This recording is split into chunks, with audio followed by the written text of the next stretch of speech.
2 times 6 gives us 12.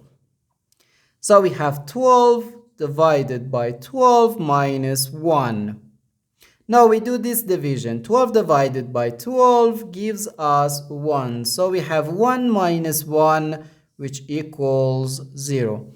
But this answer is not correct, because according to the order of operations, which is PEMDAS,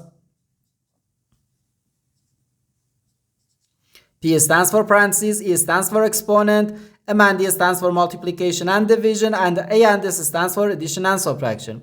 First we have to do parentheses, then exponent, then multiplication or division, and finally addition or subtraction. Remember that multiplication and division have equal priority and we have to work from left to right.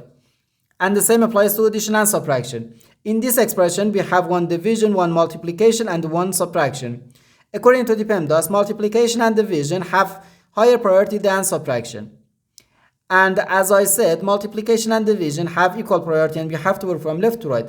So therefore, first we have to do this division, then this multiplication, and finally this subtraction. If we do this multiplication before this division, it is wrong.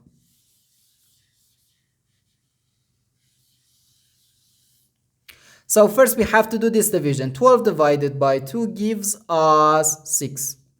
So we have 6 times 6 minus 1.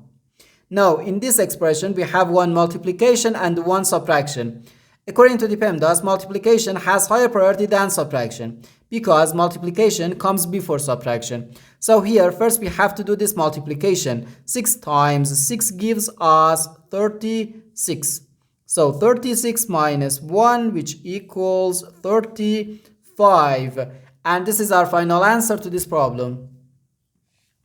The correct answer is 35.